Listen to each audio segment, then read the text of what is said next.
What's up, guys? It's K-Rod here. One more video before I'm out of here today.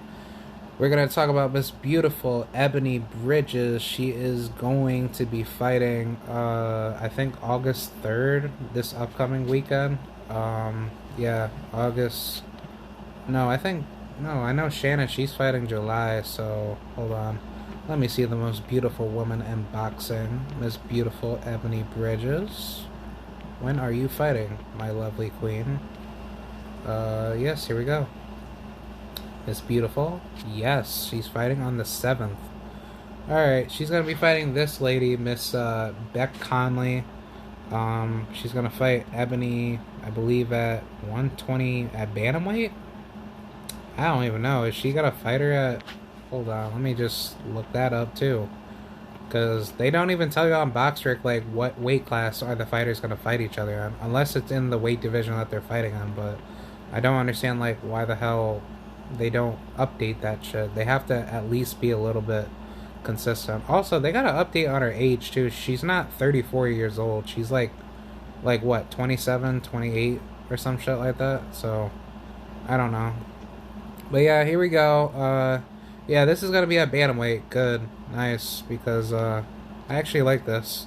It's a good matchup. Well, I don't think it's going to be a good matchup. I see I see Beck getting stopped in this fight. But we got Miss Beautiful Ebony Bridges. She is fighting at I think, what, Sydney, right? Yeah, she's from New South Wales, Australia. Yes, she is a lovely woman. She is a very good fighter.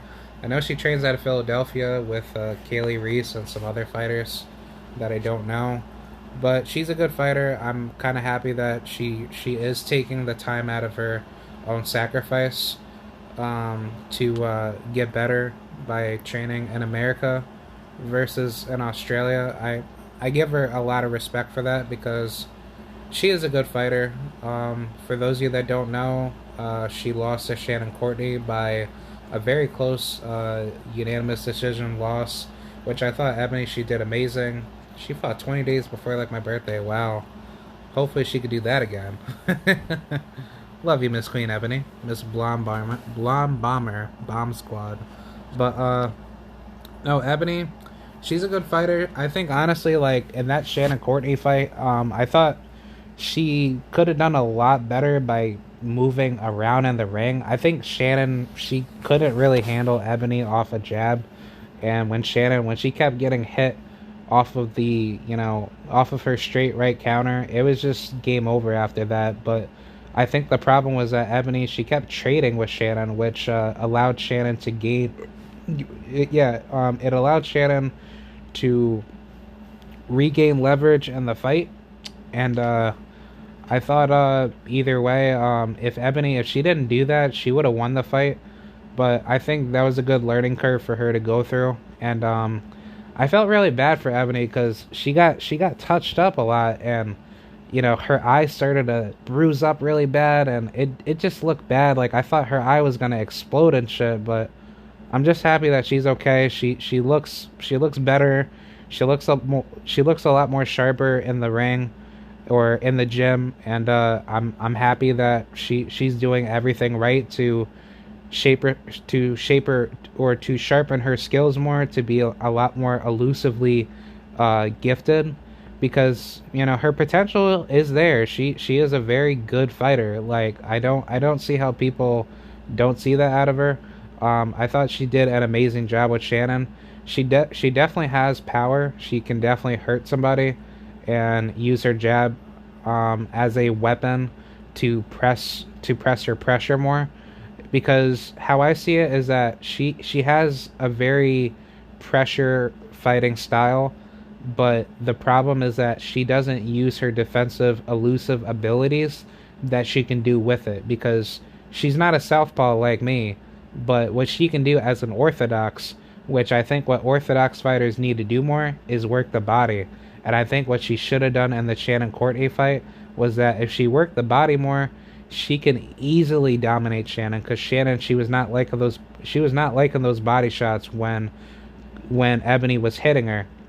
So now, to me at least, if I'm looking at Shannon and I'm seeing what she's leaving herself wide open with, she's getting hit with that straight right jab, and she's getting hit with that jab to the body. And I think if Ebanie, if she kind of takes notes from, like, let's just say, maybe like a Guillermo Rigondeaux type of fighter, or maybe like a Jermell Charlo, if she knows that she could win off the inside, but she could dominate on the outside with that jab, I think Ebanie, she could easily dominate Shannon in the rematch. And I think Ebanie, she's doing everything in her power to showcase that talent, and I'm happy that she took that fight early in her career to fight Shannon for the world title, because it actually gives Ebanie a lot more leverage to build her name up more with DAZN and Matchroom. Even though that I don't really like this fight matchup, I think she should have fought somebody with higher caliber. Like, I actually wouldn't mind, like, Mariana Juarez or somebody. Like, I think Ebanie, she could have selected a much better opponent, but I don't hate on this. I think this is like the only fighter that was like available. But yeah, I can't wait, because there's definitely gonna be more smoke, in other divisions. She could easily fight. Like, I mean, honestly, like, if I was matchmaking this fight, I would have probably used, maybe, I would say, Avriel Mathy. I wouldn't mind that fight. That would be a good fight to watch. But if we want to go a little bit deeper in the higher end, maybe Florencia Juarez, that would be a decent fight. I wouldn't mind Rosalinda Rodriguez. That would have been a good fight. Or Alyssa Sanchez, yeah. I definitely would have liked that fight. Or Nina Radjanovic, or Radanovic. Yeah, Nina Radanovic, right? Or Barbara Osuna, I would love that fight. Or Fatima Dudieva, I would love that fight. Jessica Noriega, I would have loved that fight. Tatiana Shadows, what? Shadowskaya. Yeah, I forgot. I don't even know how to pronounce that. I'm sorry if I butchered that. Or fighters like Melissa Parker. I definitely would have loved that fight. That would have been a good fight. Either way, I mean, there's a lot of smoke to fight, or a lot of smoke to go with. So I definitely would have liked that fight. Oh, did Luna lose? Oh, fuck yeah, did she? No, she didn't. Okay, she fought Barbara Munoz. she fought that woman on my birthday. I thought Luna lost her last fight. That would have been funny. But nah, man. There's a lot of better options that I think Ebanie should have went with. But I don't mind this fight. It's a pretty good fight to go for with Beck Connolly. Just to get back into the gist of things, and just to stay busy. So I think once she gets past Beck, because the only reason why I think Beck is not that good, in my honest opinion, is that Beck, she leaves herself wide open to get hit. And not to say Ebanie, she doesn't get hit a lot either, but now that Ebanie, she's getting a lot better from getting the training down in Philadelphia with a better team and training stable. I think Ebanie, she's going to be a lot more different in this fight with Beck Connolly. The only issue that I like to see Ebanie work on is just making sure that she doesn't get caught up in the inside with a lot of punches, because she leaves herself wide open to get traded off of inside, combinations. But I think Ebanie, she knows what she has to work on, so I can easily see her improve a lot off of that. I would say utilize your utilize your footwork more when you use your jab, especially when she's coming off of angles, because when she does not use her footwork, she leaves herself flat-footed at times to get picked off in a lot of trades. So I think the issue with the Shannon Courtney fight was that she wasn't using her footwork a lot, so she left herself wide open to get picked off, and that's what allowed Shannon to hit her with these really hard looping shots that got Ebanie off guard, and then that's what made Ebanie lose off of trades. But I think when she started boxing more and giving Shannon those problems off the jabs, it's like Shannon, she couldn't win. Shannon was getting out jabbed, she got out traded, and Ebony, she was hurting Shannon. So I think with Ebony's defensive IQ being improved off the jab, Ebony, she will definitely beat Shannon in a rematch. And I don't hate Shannon Courtney. I love Shannon Courtney. I love her style. I like personally, I love watching both of them fight, and I think a rematch and a trilogy would be amazing. But obviously, I want to see the best fight the best, and I think that fight should definitely be next after that. If that's going to be the possibility, obviously Ebony, she could easily challenge for, other world titles. I think Melissa Parker would be a beautiful fight, so that way she could at least get a title. And if she's successful in other champions that she could fight, I could easily see her dominate bantamweight division. Only issue is just that she just needs to get past Beck Conley. I think Beck, she's going to be a pretty easy opponent to beat. I don't see how Beck really wins because she didn't look too good in her last outings with who's that other girl? She's that Somalian girl. I keep forgetting her name. Shit. Ramla. Yeah, Ramla Ali. Yeah, Ramla Ali.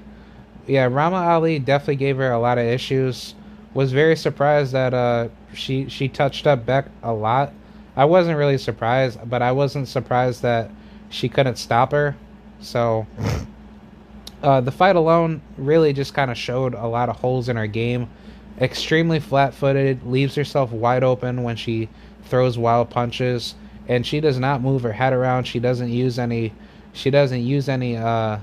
defensive or offensive ring tactics to cut her opponents off, because from what I see of how she fights more like a wild, bar fighter, I would say.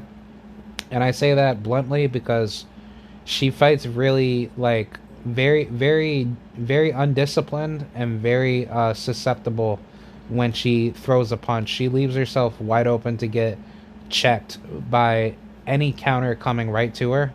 And I think what's going to happen in this fight, I would see Ebony stopping her either with a body shot or just a straight right to to Beck's chin. I don't see how Beck really wins this, honestly. I think Beck, she's going to leave herself she's going to leave herself very exposed. And when Ebony, when she finds that right opportunity to clip her, it's going to be game over, lights out. And I think Ebony, she knows that because she knows that she has like the more elusive, fluid, boxing talents to outbox Beck and make her feel uncomfortable just by simply out jabbing her and then breaking her down in the later rounds to win. So I got Ebony by a good, beautiful KO. I'd probably give it like 2-3 rounds. I don't see how Beck really wins this fight unless she's improved. I could be wrong, but that's why anything goes in boxing, or anything could happen. But I think Ebony, she's gonna come with a more hungrier attitude, and I think she's gonna give Beck some very interesting problems because I don't see how Beck really wins. Honestly, she got styled on by Ramla Ali, even though that I don't think Ramla's that good. But Ramla, she defeated her. Ellie Scottney, I think she stopped her, or no, she beat her by she TKO, or I want to say she stopped her. Yeah, hold on. Let me just take a look at BoxRec. I'm sorry, because after this I need to get out of here. But Beck Conley, BoxRec. Yeah, let's see the beautiful Beck Conley. Damn, she's 37 years old. She an old lady. Yeah, she had gotten stopped by Natasha Jonas. Yep, I saw that. But yeah, she's gotten beat by some really good ladies. Rama Ali, Ellie Scottney, the beautiful. Yeah, I love that woman. She's awesome. I love watching her. She's amazing. Rachel Ball. That was a pretty wide, margin fight. Don't understand how Rachel did not stop her. But Yeah, she's not that much of a big heavy puncher herself because she doesn't really knock girls out. But yeah. Either way, I mean, I think Ebony is going to stop this woman, even though she only got like 2 KOs. But I think Ebony she definitely has a lot of good ring IQ and better boxing skills, and I think Ebony's skills are going to be too much for Beck. So I think Ebony's going to roll right through her. It'll be a very easy, easy fought victory. But that's pretty much what I have to say. I think it'll be pretty much a good little stay busy fight because Ebony she hasn't fought since April. So after this fight, she can move on and probably face any of these top 10 females. I actually want to mind Cherneka Johnson. That would be a good fight. Definitely take her out. But then after that, you could definitely go after maybe Cecilia Roman. Yeah, I think she has the IBF. I'm not too sure who she has on her list, but I don't know. Maybe that would be a fight to visit in the future. But I think the Melissa Parker would be a good fight as well, because she's a really good southpaw out of Brooklyn. Very, very good technical fighter. Seen her fight, she knows how to throw down and give people problems. So yeah, that's just how I see how things should go for Ebony. But I can't wait for this fight because I love Miss Queen Ebony Bridges, and can't wait for this fight to happen. So yeah, that's pretty much what I have to say. Let me know what you guys think about this. It'll be very interesting to see where things go for Miss Ebony Bridges. And yeah, that's pretty much what I have to say. Thank you guys for watching. Long live Miss Queen Ebony Bridges, and be sure to tune in August 7th. Alright, that's pretty much it. Thank you very much, and goodbye. See ya.